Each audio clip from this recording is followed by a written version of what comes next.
Students, whether you realize it or not, you are required to keep a lot of appointments. The school day begins at a certain time. It ends at a certain time. Some of you are out for clubs and sports. They begin and end at various times. Social gatherings after school. Start, stop. And we're going to tap into that phenomenon of keeping appointments, just like you have to do in the real world. Shall we give it a try? Yeah. I think we should. I have a sheet, or as I like to call it, a fun sheet. And it has 4 thought-provoking questions on here. For instance, one of the questions states, in the book, The Summer of Riley, by Eve Bunting, should Riley, the dog, be put down for chasing livestock? It makes you think a little bit. You're going to be up, making appointments with your classmates, discussing these questions. Are you ready to make some appointments? Yeah. I know you are. Please go ahead and read through the questions first.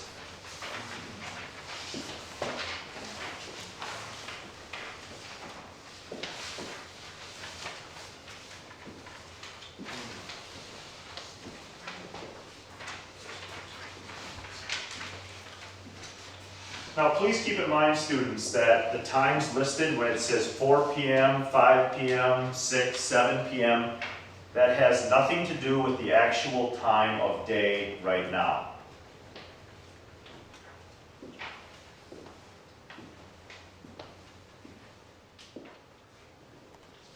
As you read through the questions, I want you thinking about how you're going to respond to them.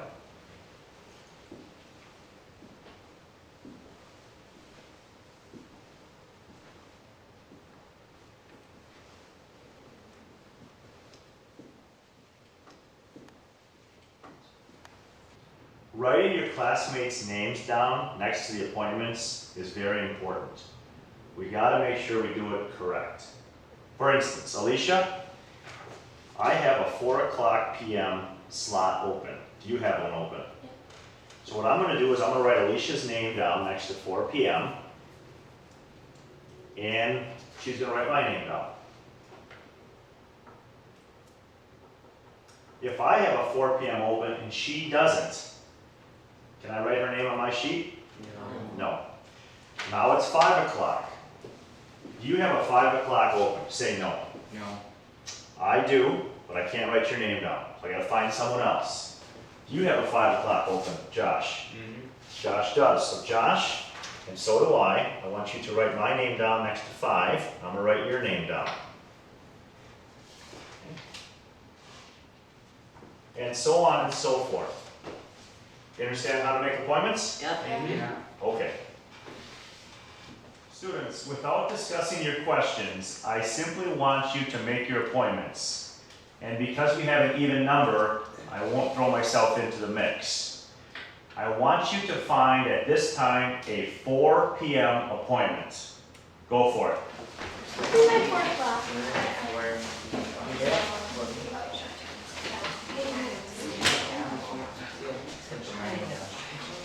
Continue to move about the room and find a 5 o'clock appointment, please.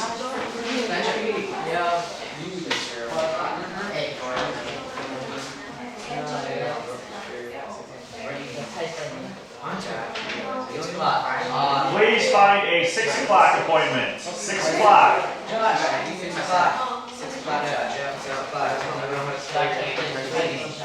Remember, you can't write their name down twice.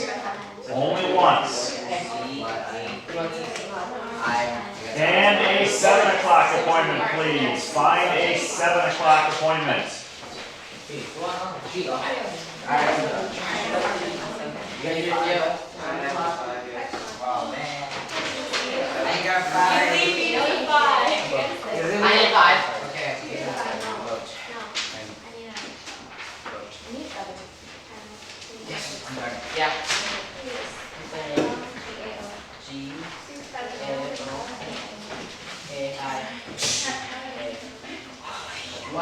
Students, does anybody have a 4 o'clock open? Anybody have a 4 o'clock open? Nobody? Because if you did, I would have you write each other's names down at this time. Anybody have a 5 o'clock open? 5 o'clock. 6 o'clock open.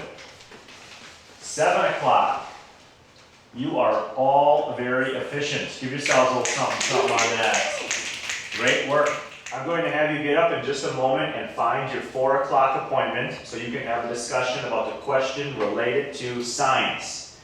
After you have a thoughtful conversation back and forth with your 4 o'clock appointment, then I want you to write down how they feel about that question. They will write down how you feel. Understand what to do? Yep. Yeah. All right, go ahead, move about the room and find your 4 o'clock appointment and discuss.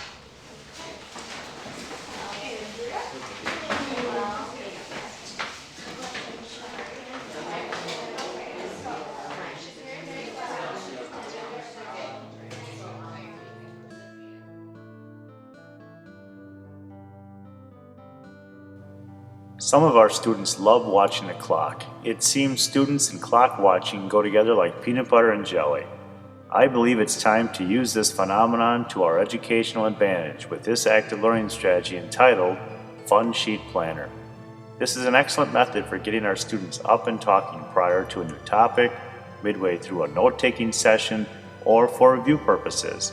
This strategy helps engage all students, whether they are high energy or reluctant, vocal or shy, in discussing important topics within the curriculum. Please use statements or questions important to you. 2 questions, 4 questions, or whatever you feel is relevant for the concepts you want your students to know and understand. Of course, change the title of your handout to whatever you prefer. For instance, Science Planner or Time to Meet.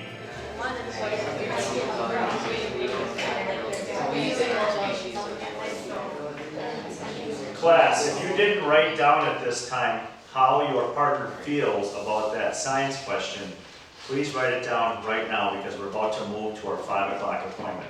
So if you didn't write it, go ahead and write it. If you did, you can just continue to discuss. Looks like most of you are finished. I want you now to lift yourselves up and move to your 5 o'clock appointment, please.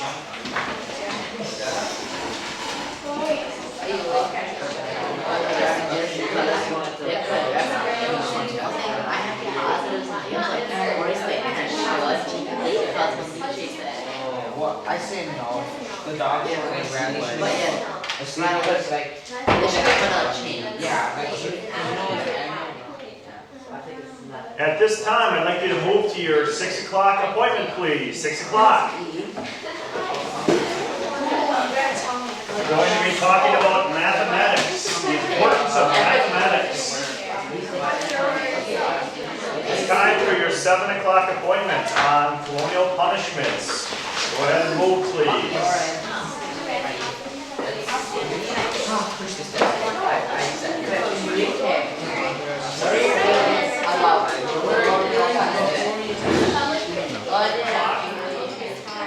Please finish jotting it down. After you write that down, I'd like you to please return to your seats.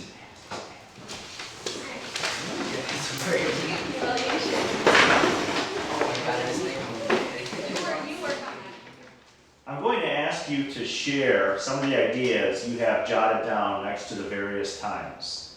Let's start with 4 p.m., and that was a question related to science and choosing the gender of your children. Who would like to share their ideas, please? Andrea. I don't think parents should be able to change what their children are supposed to be. It has a lot to do with being yourself, but you can't be yourself if your parents raise you in their vision of what they want you to be. If your parents raise you in their vision of what they want you to be. I love that. Let's give that a little something. And now we're up to our 5 p.m. question. Have any of you ever had to deal with the tragedy of putting an animal down? I'll tell you what, it is gut-wrenching. And in the book, The Summer of Riley by Eve Bunting, William, the lead character, may be required to put his beloved dog, Riley, down. Why? Because it was chasing livestock, and that is a no-no. So what I'd like to do is get some thoughts from all of you on this question. Who's got something they'd like to share? Stephanie. My partner thought that everyone should be given a second chance. Like, just because of one mess up, you shouldn't be judged on that. You should have a second chance and see what the outcome is of that. Fair enough. Everybody deserves a second chance. Even this cute little doggy deserves a second chance. I concur. Chuyi. I agree with Stephanie because Riley is a new dog and he didn't know any better. Cause I'm pretty sure that his owner didn't teach him the disciplines or what not to do and what to do. So I mean, he was just a dog trying to have fun and meet a new friend. Like little kids at the playground, like they see another kid playing on the swings, they're gonna run over there and play with them too. And they don't know any better. So I feel that Riley was just trying to have fun, and they should let it slide because it was his first time. Great point. No argument from me. Let's move on to 6 o'clock p.m. And the question states, if you have a strong understanding of mathematics, you have a better chance of having a productive future. Your future's going to be brighter if you know some mathematics. True or false? What do you think about that, please? Tyler. Me and my partner think it's true, because if you can't do mathematics real easily, you might not be good with money, you're not going to know how to do inventory, and you're not going to be able to help your child with his math homework. Beautiful. And you're absolutely correct. If I own a company and I put you at, let's say I'm running a bank and you're one of my accountants and you don't know how to add up numbers and you're giving all the money away, the people who invest in my bank are going to have some serious questions for me. And I'm going to be in a lot of trouble. So, I mean, that's a simple and maybe a silly example, but I think it shows the importance of understanding some basic math principles. Other thoughts on this, please? We are up to our fourth and final thought-provoking question, and it deals with colonial punishments. And as you can all plainly see, I brought a little prop to help add a little spice to this discussion. These are colonial stocks. I spent a little bit of time on the weekend working with the tech ed teacher, Mr. Kermitz, and with some basic blueprints, we were able to put these together. And I'm going to need a volunteer. And I'm going to choose Hunter. Come on up.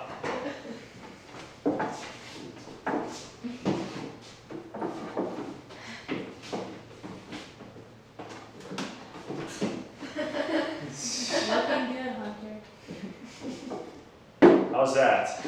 Oh yeah. Awesome. Let's give a little something for being brave. All right, so the question states, should we bring back things like the stocks? Should we shame people when they do things wrong in society? Who's got some feelings on that, please? Go ahead, Lauren. My partner and I had a little bit of disagreement over that. He said no because, what we have today is good enough. Sending kids to the principal's office, detention, stuff like that. And I said yes, but in moderation because, stocks are a little extreme. Run nuns, like having them stand in front of the class or something, less severe stuff. And the teacher needs to be cautious about it because if they know a kid is going to be damaged for the rest of their life or something, they shouldn't, but in moderation. So. Okay, in moderation. And didn't we learn that from a very young age? Everything in moderation. That's what my parents taught me. Great perspective. Go Kia. Yes and no. This strategy is highly diverse and very effective. You might bring into play statements or questions that are factual in nature, and you certainly may use this strategy to help encourage your students to think at a critical level. Again, use the questions and statements relevant for your topics. You may want to view this video with your colleagues for additional methods of implementation. Because students still have a tendency to look at the clock, especially when I tell them it's time for their next appointment, you may want to place in large letters a word or phrase, fact, math formula, picture, or some other piece of information over the top of the clock that is relevant to your discussion. If I have students that are reluctant to make appointments, I make sure I get signed up with them for at least one of the questions. I also encourage, without drawing attention to it, other students to seek out those that are apprehensive or unenthusiastic. If I still have no luck, I let them be and do my very best to include them as I make my way around the room, sharing information with them based upon their classmates' discussions. And, of course, I also try to involve them as we process the questions and statements at the end of the strategy.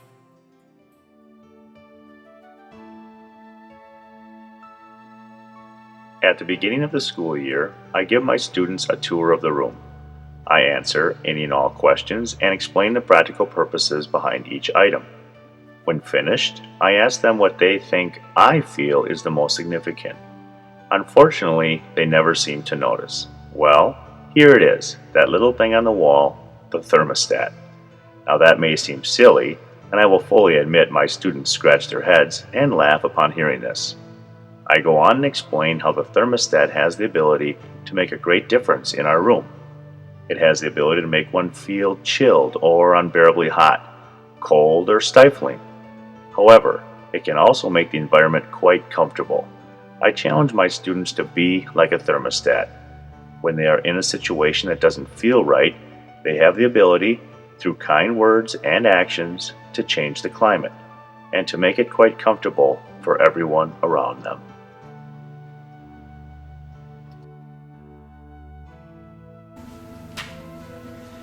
Well, Haley and Cassie, I am very happy that you shared the news you shared with me about your friendship. And you told me something after class, and I thought it was awesome. Can you share that, please? So how there's a 4, 5, 6, and 7 o'clock thing. I didn't have a partner for 6 o'clock, so I asked Cassie to be my partner, and she said sure, like she didn't want to at all. And we were partners. We got it wrong. But we weren't friends for 4 months, and we would hardly even look at each other. And then,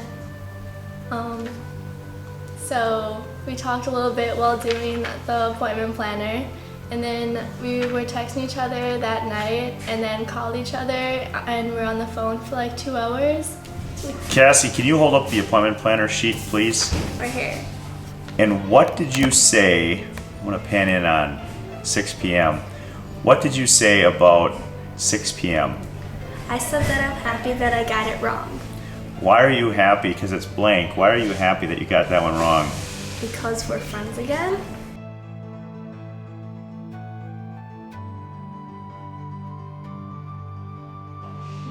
Does anybody want to come up here and give Hunter a noogie? Nobody does. See? They all think you're wonderful. Tyler does not have his hand up right now.